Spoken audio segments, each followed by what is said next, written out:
After many of your requests, May's DIY plush cat kit is finally here. Have you got yours yet?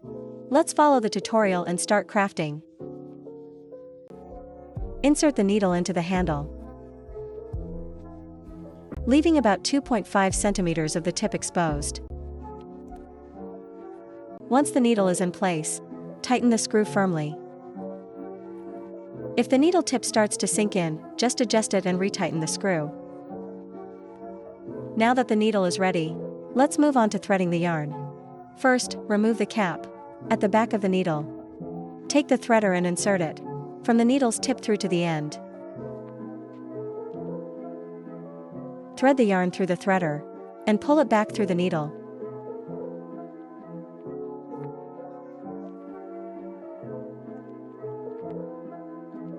Once the yarn is out at the needle tip, remove the threader. Leave about 5 centimeters of yarn sticking out from the needle. Make sure the yarn goes through the little hole at the needle tip. That's what keeps it from slipping out while you stitch. With punch needle embroidery, every project has two sides. There's a flat side and a loop side. Depending on the design, you'll choose which one to show. For this project, we'll use the loop side entirely. Let's go through the punching techniques. Start by practicing a few stitches on the extra edge of the fabric. Look closely at your punch needle dot. One side of the needle is slanted. Always keep that slanted side facing up and pointing in your stitch direction. If stitching upward, make sure the slant points upward. If stitching sideways, rotate the needle in that direction. If stitching along curves, follow the shape with your needle slant. We'll be stitching on the printed side of the fabric surface. Push the needle all the way in, then lift it just above the fabric. Punch again about 2 mm from the previous stitch. Make sure to always insert the full length of the needle. That way, your loops on the back will be the same length. Each stitch should be about 2 mm long, just enough. Avoid making stitches too dense, or it'll get bulky and hard to work with. While stitching, keep feeding the yarn, and don't press down on it. Avoid placing things over the yarn, as that can pull it tight. If it's too tight, the stitches may slip out. When punching a detail, punch outline the shape first. Then fill it in using a spiral motion toward the center. Stitches should sit side by side, not on top of one another. This keeps the fabric evenly filled, without making it bulky. Check the back from time to time, so you can fix mistakes early. To finish a stitch, lift the needle, hold the yarn, and snip it.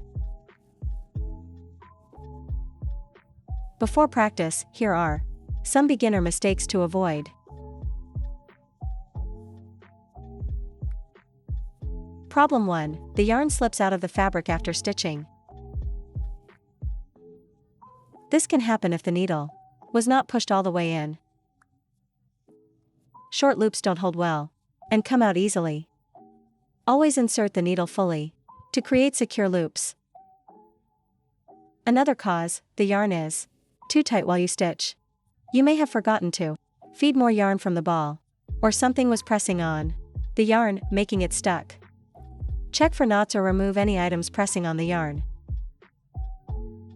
Third cause, incorrect threading dot. Yarn must pass through the tip hole. If it doesn't, it won't hold dot. Rethread the needle correctly. If you need to redo a section, gently pull out the stitches. Lightly scratch the fabric surface to close up large holes. Then stitch over it again, as needed. But be careful, redoing too many times will wear the fabric out. So always follow the instructions carefully before starting. Problem 2, the loop side comes undone too easily. This usually happens when the stitches are packed too tight. Too many loops make the back bulky, and the needle may pull them out. So keep each stitch about 2 mm long. Another reason, you're pushing into old stitches by accident. Always aim your needle toward Unstitched fabric while punching. After finishing a fluffy section, trim any uneven loops with scissors. This won't affect the design, just makes it neater. Now let's apply what we've learned. To embroider the plush cat, the printed fabric is numbered. Start with area 1. Hoop the fabric so that all the details fit inside. Start with small features, eyes, nose, cheeks, belly, and paw pads. Outline them first, then fill in with a spiral motion. If you're new, stitch slowly first, then gradually increase speed. Don't rush, uneven stitches can affect the look. Stitches should sit close, but not overlap.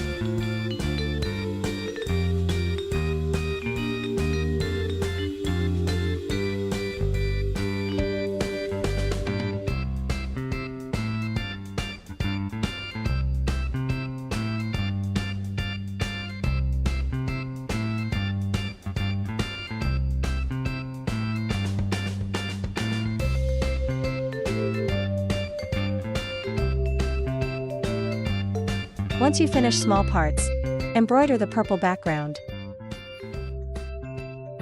Since there are many small details, tilt the needle slightly while stitching.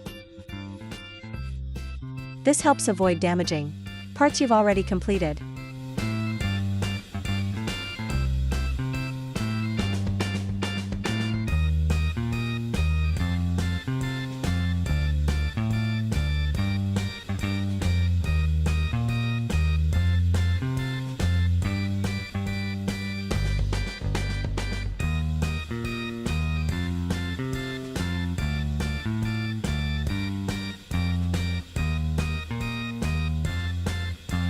Now the front side of your plush cat is fully stitched.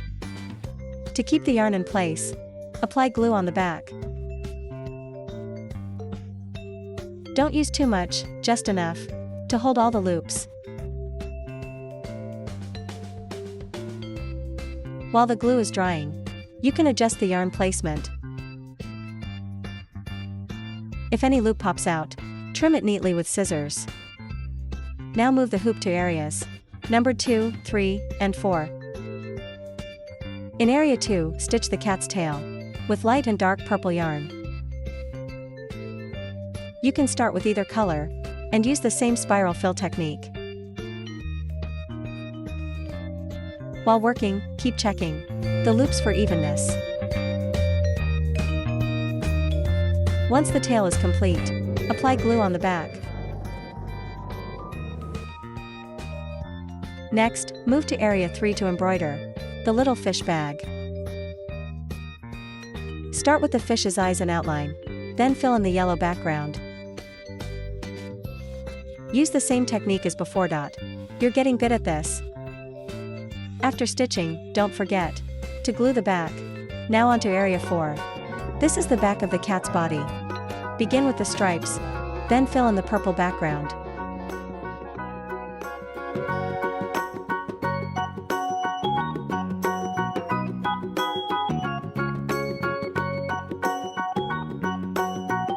When everything is stitched, cut the shapes along the dotted lines. Now you've got all the parts of your cat ready for assembly. Once the glue dries, it's time to sew everything together. Cut a 70 cm piece of thread. Separate 2 strands and thread the needle. Tie a knot at one end, and we'll begin sewing the body. Put the right sides together and start a simple backstitch. Bring the needle up near the edge and stitch 4 mm forward.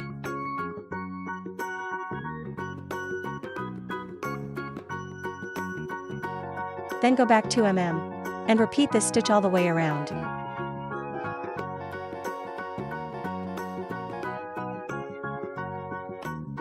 Leave about 8 cm unstitched, so we can flip it inside out later. To tie off the thread, insert the needle, wrap the thread around, and pull.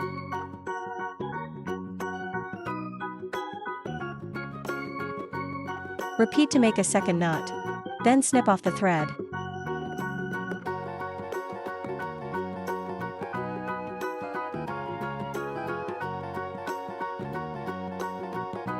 Clip the curved edges, so the shape turns out smooth. Now turn the plushie right side out, slowly using your fingers. Don't pull too hard, so you don't loosen the loops.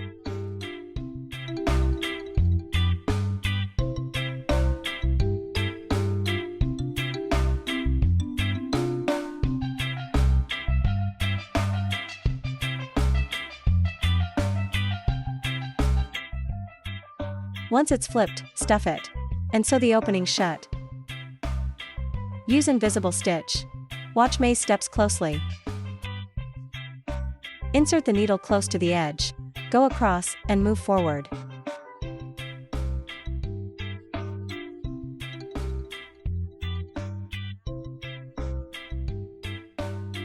Switch sides and repeat, pulling gently as you go.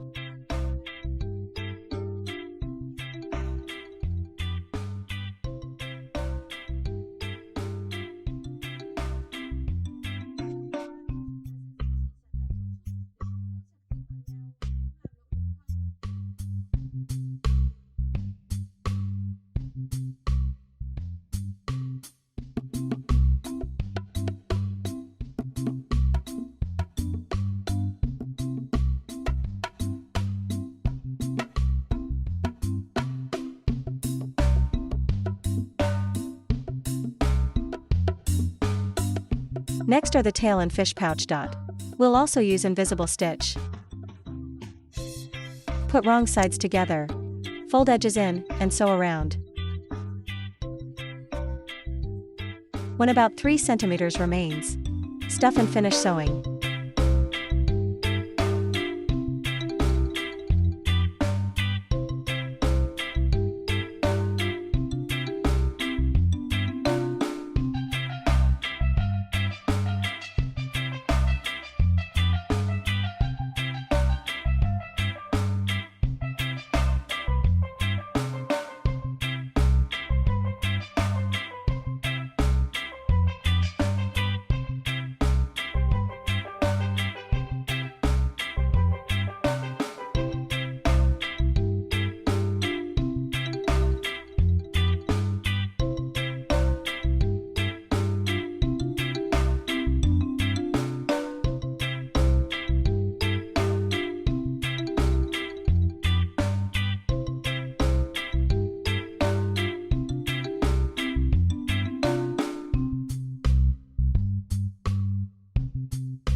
Now sew the tail to the back of the plush cat's body.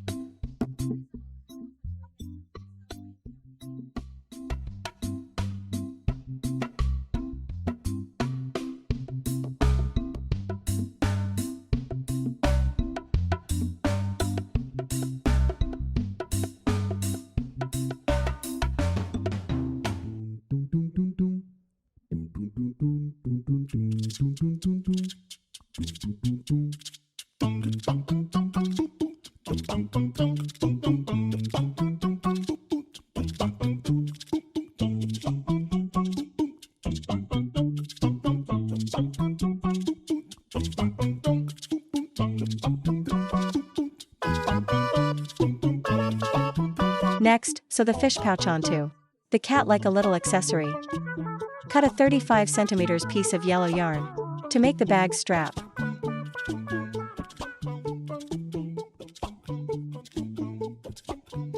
Sew the pouch just like the tail, leaving the fish mouth open.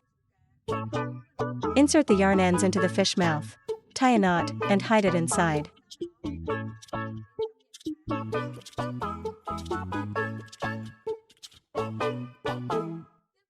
Finish sewing the fish pouch closed, and the strap will be secure. You can adjust the strap length to fit your cat plushie perfectly.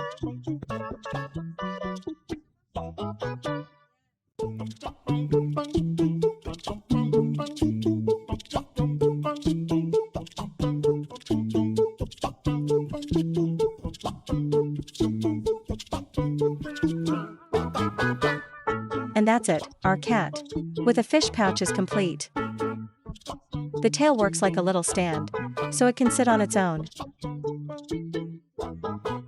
If you run into any issues, don't hesitate to message May. See you next.